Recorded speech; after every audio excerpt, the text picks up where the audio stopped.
Kansas City AFC Championship one-man parade. A Jordan-esque Mahomes defeated Clyde Drexler. 326 yards, 2 touchdowns, several axes to grind. Here he is post-game. I think guys were probably the most pumped up I'd seen them going into a football game. A lot of trash talk coming from a lot of different places. I think no one picked us to win. If so, it was like 5% of people. And we think we've built up enough respect to have a chance to go out and win every game. So whenever you feel like you're the underdog, when you're playing at Arrowhead Stadium, it gets guys ready to go. Yeah, I mean, you got Burrowhead. They beat us last time. They were talking about we got to play them. There was a lot of stuff. I mean, the mayor came at me, man. I understand he's the mayor of Cincinnati, so he has to think about something. But, it's something that you just got to play the football game and then let your play do the talking. Let's go, Patrick. Okay. And if the play can't do the talking, I'll do it for him. All right. Coach, can we show the couple of Mahomes touchdown passes? They're both so beautiful, and it speaks to what he did in this game. Because the first one to Kelce, he did exactly that's the Valdez-Scantling one, which was unbelievable. But this one to Kelce on 4th down, this is the play Coach diagrammed for us this week on Friday, saying this is what I'm worried he's not going to be able to do. Yep. Again, I'm not criticizing you for that. To get out on the pocket, throw the ball, and nobody thought he'd be able to do it. The guy basically had a broken leg, and you wouldn't know it. Have a broken leg. Michael Thomas got a high ankle sprain 4 years ago, and we've never seen him play since. I know that high ankle sprains are considered, I have heard them called worse than a small fracture. Yet this guy did that, found Marquez Valdez-Scantling, is throwing to Kemp. I've watched every Chiefs game in its entirety since 1992. I was not familiar with Kemp's work, I got to tell you. And then I looked him up. I was like, oh, he's a special teamer with 24 tackles, getting key first downs in the 4th quarter of the AFC title game. Meanwhile, Joe Burrow is picking, do I want to go to Chase or Higgins against a rookie corner? And Mahomes, despite all that, finds himself in a spot where once again he gets the ball with less than a minute left, got to go get points, and runs the ball for a key first down, gets the penalty, and they kick the field goal. Coach, I understand everyone wants to, nobody wants to call him the greatest ever because he hasn't had the luxury of yet playing 20 years. But through 5 years, it is undeniable he's pacing as well as you could. Statistically, he's the best in NFL history at everything in the playoffs that one could do through 5 years. With one more win, he will have the greatest 5-year start to a career ever. I understand Brady won 3 Super Bowls in 5 years, but this would be more impressive because Brady missed the playoffs 1 year and didn't make the conference finals the other year. And now he's doing it without Tyreek Hill, and in this game without Juju, without Tony, without Hardman, with no running game, 17 carries for 34 yards for everyone other than Mahomes against supposedly the big dogs of the AFC. I think it was his most impressive performance of his career, and he carried that offense like Chris Jones carried the defense, Coach. I agree. It was the most impressive performance that I've seen. And the fact that they ran a move the pocket play, a dash where he had to roll out on 4th and 2 and threw it to Travis Kelce, who everybody in the world knew was going to be the go-to guy, and then was able to get him the ball is pretty amazing. It's pretty amazing. And what he was able to do all season long with a group of receivers that people had questions about, I had questions about, and then to come into this game and have the injuries that they had, and him to figure out a way to make that work and just perform and move and generate plays with the high ankle sprain, that's really hard to do. That's really, really hard to do and really impressive. It was unbelievable what he did. I mean, we talked about the flu game, and you brought up the GOAT, with Brady. That may be a Bill Russell, Michael Jordan situation where Russell won an insurmountable amount of rings, but his individual stats weren't always mind-blowing. Same with Brady. I don't think Mahomes is going to win 7. Nope. Right? No franchise has won 7. But the stats, particularly in his early championships, 3 of them weren't, mind-blowing. He wasn't always the driving force on the, as far as statistically. Mahomes is more like a Jordan in that he's going to win, we assume, and his stats are like out of this world. So I think that could be that type of conversation. But look, I could just second everything you said about Mahomes, but Chris Jones too. Mm-hmm. Chris Jones wrecked that game.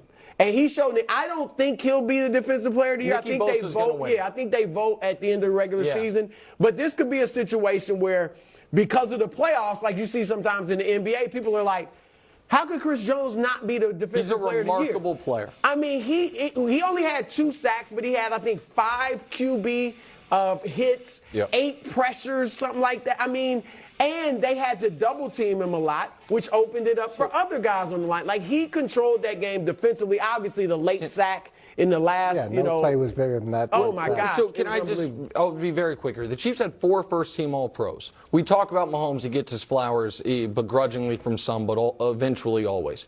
Travis Kelce's the other one. He was massive. They were double-teamed the whole game, still found 75 yards and touchdown. Chris Jones, the other one. And the punter was the other one. He crushed it. And he was so good. unbelievable. And I hated Andy's decision to punt on that 4th and 8 from the 38. I'm like, you're taking the ball out of Mahomes' hands, and he might not touch it again. Right. But then the punter came through, and then Chris Jones came through, and then Mahomes came through at the end. You would think Cincinnati 3 or would. 4 times inside the 30. The punter was great. Meanwhile, the Cincinnati punter, I'm not trying to kill the guy, but he line drive right down the middle to struggled. Sky Not great. Moore. Yeah, it was he not ideal for them. Yeah. Put it that way. Pivotal play in the 4th. Joseph Asai pushes Mahomes while he's out of bounds, 15 yards, leads to the game-winning field goal. Here's B.J. Hill being a great teammate and Asai. Take a listen. Dumb question. Come on. He played his butt off the whole game. Actually, different question. I just gotta, like Sam was saying, I gotta learn from experience, and I gotta know not to get close to that quarterback when he's close to that sideline. If there's anything that could possibly cause a penalty in a dire situation like that, I gotta do better. It was a tough play, Coach. I felt so bad for him. I also thought he was almost in an impossible situation, running full speed, and then Mahomes is out of bounds. What was your take on the play? Yeah, more games are lost than they are won, and you just can't do it. You can't push the guy when he's got 2 feet out on the sideline, and it's terrible for him because he's going to be remembered for this for years and forever. He'll be remembered for this play, and it's a terrible lesson to learn, and who knows what would happen in that game if it had gone to overtime. Who knows? But can I ask you a quick question? Why do you think it's going to overtime? It's 8 seconds left. Mahomes needs 8 yards. You don't think he's getting it? I do. Like that's how I would try to make Osai feel better. You're losing either way. Either way, you're losing that game. If it were 2 seconds left, because it was too cold for them to kick a 60-yarder, obviously, then I feel differently. But I know Feely was saying all game they can't kick longer than 53, so that means they were 7 yards away. You're going to be able to run a play. My guess is Kevin Wilde's not the defensive coordinator, so they're not going to just guard Kelce. And so they'll find a way to get the yards. No timeouts, right? No timeouts. Right, so you layer the sideline, you force them, if they want to throw the ball, they got to throw it inside the numbers, and the game's over. Yeah, Kelce catches it, runs out of bounds. Coach, I mean, I feel bad every time I see a play like that called because I'm sure every instinct in your body is telling you to hit the guy, right, when he's that close to the field. Is this just something like guys are going to have to learn, just like defensive linemen have learned not to really crush the quarterback and land on him, or even when he's running, you can't hit him that hard if he slides? Like, is they just going to – because – for years, this guy's whole life is probably when he hit him, though. I mean, he's. But when you're going full speed, But I get it was a it's the penalty, but push you're going that full makes speed. it where they can't look the other way. If It's he just just- bumps him, Yeah. I don't think they You call think it. if he just Throw bumps your him, they hands don't call up. it? Yeah, He if did push. I get that. That's the thing is, I think if he It's just runs a into tough- him with his chest, You I don't think they throw don't the call it penalty. if he just makes regular pushes him on contact? the other side of the white line. I mean, it's pretty bad. It's not like you look at it and go, oh, that could have gone either way. Like, No, you had to call it, but it's you just it's a cannot I'll give make the that decision. Silver lining of like B.J. Hill next to him, I thought it was just such a clutch move. I loved it. I almost became a Bengals fan. You were a Bengals fan yesterday. No, I wasn't. I You're was always rooting for the against Chiefs. Give me a break. Oh, look it up, Give me a Settler. break. Run back the You tape. reluctantly picked the Chiefs. You didn't really want to, but you thought they'd win. I give you picked that. accurately. A lot of trash talk coming from the Chiefs and Chris Broussard, who said, "Who dey with bass." Remember that? Take a listen. It backfired. I just want to thank God, man. Woo! Burrowhead my ass! Woo! It's Mahomes' house! Don't ever, and I'm looking at the camera when I say this, respect Arrowhead. This team stepped up against a great football team, and we showed this place that's Arrowhead. It's not Burrowhead out here. I got some wise words for that Cincinnati mayor.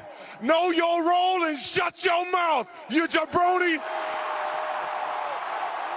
You gotta fight for your right to party! Poor Cincinnati mayor. Like, and also no, the he budget. stepped into it. He did. He stepped into it. He said Burrow was Mahomes' father. Give me a break. Didn't he have the line too? Jerry Springer was the best. Yeah, mayor from Travis Cincinnati. Kelce said that. Travis Kelce, Cincinnati guy. So here's the deal. All right, The Chiefs here won't we talk go. trash, but I will. Hey, Joe Mixon, big dogs of the AFC. Anyone seen Joe Mixon? I don't know where he was Sunday, but I know where he will be in about 6 weeks. It's the waiver wire. Because the Bengals ain't carrying a guy who gives you 2 yards of carry in the biggest game of the year. What about Mike Hilton? Burrowhead. He's the one who coined it. I coined the Arrowhead Invitational. Yeah. That's been great. He coined Burrowhead. It cost his team a shot at the Super Bowl. Well. So here's what I found so magnificent, Coach. The Chiefs, this entire run, have never been able to play the nobody believes in us disrespect card. And I don't know why, but damn, that card seems to work in sports. It seems to legitimately work. Didn't you guys, one of your first Super Bowls, read out the parade schedule? Am I making that up? Well, the first Super Bowl, the Steelers had already printed out their Super Bowl ticket Yeah. Oh, yeah. prior to the AFC Championship game. So, yeah, so you got, so. Or they had a meeting on The it or Chiefs got to something. play it, and Coach, I do think it's noteworthy. The one guy who didn't do it was Burrow. He's the one guy who knew better. He said he still thinks Mahomes is the guy to beat. He's the one guy who didn't talk any trash because he knew the challenge at hand. The rest of his teammates, unfortunately couldn't help themselves. And look, it would have been nice if they didn't get that penalty at the end and we could have seen how it played out. That part was a little bit unfortunate. I don't think that the Chiefs beat up the Bengals so badly that you can look at this and go, oh, they really taught them a lesson. And this thing was nip-tucked throughout the course of the If game. I was an Eagle, I would not be talking. Would you, Brew? I like, I don't think that's their personality. The Eagles? Yeah, with Hurts, although Burrow didn't talk like you said. I'm with Coach, though. It's a tasty narrative. Oh, they shut him up. They were motivated. The Bengals, Nick, could have won that game. Oh, could have won. It was that close. I mean, If a couple of things here and there. 15-yard penalty at the end, we Absolutely. were looking at like, So, stop. I the don't think I get momentum was sort of I get them diving in It now. really bothered the Chiefs. It really bothered them. And when you guys say they could have won, do you guys not follow me on Twitter? I'm not I do. sure. Thank you. Never a doubt. I actually don't, but- There was literally never But you a tweet doubt. that all the time. You tweet Because there's never a doubt. after the Texans game, like, There's never a doubt. Did you tweet that during the whole course of the game? No, I was Only watching. at the I end. was grinding. It's funny. And all 22. Sort of like they're all blah, blah. talking after the win. Never a doubt. Never a doubt. Nick, what's your